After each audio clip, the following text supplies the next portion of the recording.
Chris Lee and Blake Lovell of Southeastern 14, presented by Stakes, here to preview Week 3 action involving the SEC.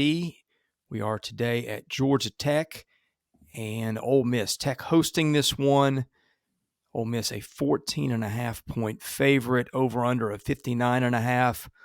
Ole Miss has looked pretty good in two games against overmatched opponents. Defense has been, I think, a little better than we thought, perhaps. Offense has been 59 points last time out for the Rebels against Central Arkansas. They're splitting quarterback duties.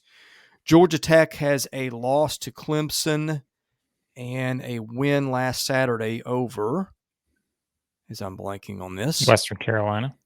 I knew it was an FCS team. So Georgia Tech averaging, 22.5 points, giving up 29, averaging 290 yards of total offense. Like Georgia Tech and sort of, as I understand it, we don't cover Tech. We're SEC guys, but we do pay a little bit of attention. This was kind of a make or break year for Coach Jeff Collins. This will be a big game for Georgia Tech in particular, and really one for Ole Miss. Ole Miss does not have a very challenging first half of the slate, and certainly this is going to be a game that Ole Miss also needs to win in order to have the kind of season that it would like to have. Yeah, it does feel like a pretty important game for both teams. Because like you said, Ole Miss, everyone's kind of been talking about the schedule. Feels like everyone really kind of looked at this game, right, as the one that you look at and say, well, they should take care of business here, and then they should, beat Tulsa, and then you got Kentucky at home, and kind of sets up nicely, leading into that Kentucky game. That's kind of the thought. But as we always say, anytime you go on the road, I think there's, some interesting dynamics there. And although I think there'll be a lot of Ole Miss people in the crowd in Atlanta. But I think this is one where I've said it, and I'm just going to repeat it again. I still don't have a great feel of what Ole Miss is just yet. Once again, Lane Kiffin's not announcing the starting quarterback as, we're recording this on Tuesday. So we don't know who the quarterback's going to be yet. I think that they're probably still figuring some things out, although there was clearly a bit of a difference between week 1 and week 2. But as we always say, opponent matters as well.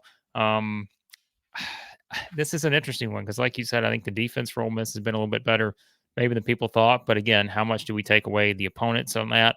But I think what I keep going back to with Ole Miss is if we can just figure out what the quarterback situation is going to look like long term, we know that there are guys who are going to make plays, right? And I think that's the thing. Like whether it's Mingo, whether it's these other guys, Evans, Juckins, like all these guys, they have guys who can put up numbers. And I think that's something for Ole Miss that's going to always give them a chance to put up points.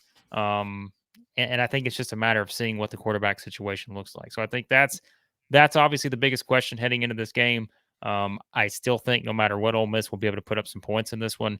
Georgia Tech, on the other hand, they're another one. It's hard to get a great read on them because if you look at the difference in opponents thus far, right, it's going from Clemson to Western Carolina, and that's not knocking Western Carolina. It's just, there's just a lot, I think, still yet to be determined with Georgia Tech. So the question game, if you will, for this one, but I feel like Ole Miss is the better team, and certainly from a point spread standpoint, looks like they're a couple touchdown favorites. So, Well, Tech has really struggled to move the ball. yeah, Looks like their offense is Jeff Sims, dual threat quarterback, but he's thrown 53 times, 2 picks, 1 touchdown, only 264 yards.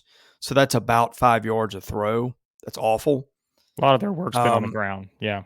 Yeah, I mean, they're averaging 4.9 as a team, but I mean, Ole Yeah. Miss is just going to, I think, key on the run. And again, Yeah.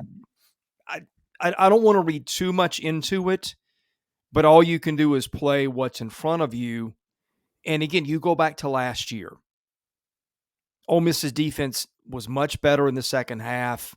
It's been really good through 2 games, albeit Troy and Central Arkansas are not offensive juggernauts. But I mean, it's easy to give up 20-something points in a game like either of those when you're winning just through a lapse of concentration. We talked about how Ole Miss rebuilt through the portal. I just don't like, from what I have seen so far, I've not seen Tech yet. I'm just going by what's on paper. And I know that Tech did give Clemson a run for its money for a good half in that game. So there is that. But just on paper, I don't like Tech's ability to generate points. against Ole Miss's defense. Yeah, that's the issue here, I think, when you come into it because, I don't think Ole Miss's defense by any means a finished product yet, but I think that that is gonna be the thing. I think you wanna see Georgia Tech prove it offensively if they can do some things through the air, which, again, like you said, I would expect Ole Miss to really kinda key in on what they're gonna try to do on the ground, whether that's the quarterback, whether it's the running backs. I think that will be a focus for Lane Kiffin and company. And I just think the struggles of the passing game for Georgia Tech, that's why it's going to be interesting to see, I think, how this game plays out from a scoring standpoint, right? Because I think Ole Miss has got an opportunity to put up some points here, but I say that not knowing who the quarterback's going to be. But I think, like we said, there are guys, though, elsewhere that if they can just, have solid play at quarterback in this game, and look, I think they will be able to test Georgia Tech a bit just in terms of the defense, too. So, I feel like this is a good spot for Ole Miss. Like I said, I think anytime going on the road, there's always some of those things and not knowing who the starting quarterback is going to be. But I think there's enough playmakers on that roster, especially, looking at the offensive side of things right now. I just feel like they're in a good spot here. And we talked about just the schedule, the way it plays out. I just think there's a lot to be determined with Ole Miss, but I also think there's a lot to like about Ole Miss in this particular matchup against Georgia Tech, given the strengths and weaknesses of each of these two teams. Well, there's a lot of big games coming up in the SEC this week and in college football. To add a little extra excitement, we at Southeastern 14 are making some predictions in the Stakes app. Some are there already. Some will be there by the end of the day. Want to hear from you guys if you agree or disagree with our takes. So go to playwithstakes.com/14. That is STAKES. Sign up for Stakes. Place your prediction on our questions. Use the invite code Southeastern14 when you sign up, and you'll get a double welcome bonus. So join along with us, have some fun. And again, there's never any charge. There's no charge to play. There's no charge to place bets. It's all for fun, but you can also win stuff. So what's not to like about that? Well, I don't see much not to like for Ole Miss in this one, even with two quarterbacks. And I wonder how much of that is just having the luxury Right. of being able to do it with the schedule. I mean, you've seen Michigan play around with quarterbacks. I get the feeling maybe Altmaier's the guy, but we'll see. And again, defensively, they've been so good, and Tech's been so bad offensively. This feels to me like an Ole Miss covers and take the under game to me. We're not professional bettors. We don't have an aspiration to be. We just watch a lot of football and try to pass on observations. But that is my take. What do you say? Yeah, it's interesting because this line opened at, I think it was 12 and a half.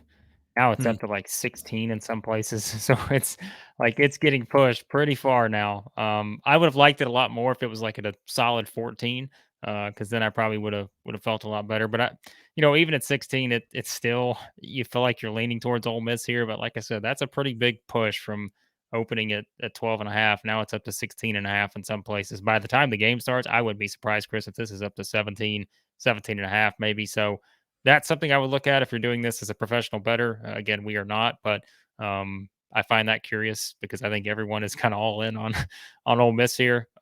So yeah, I think Ole Miss is able to, I think, do some things offensively because I feel like the line play, we've talked about that too with Ole Miss. I think that will be something that kind of gives them an opportunity to let those playmakers go out and do their thing, whether it's the running game, whether it's, the passing game and some of those guys like Mingo and company that can make big plays.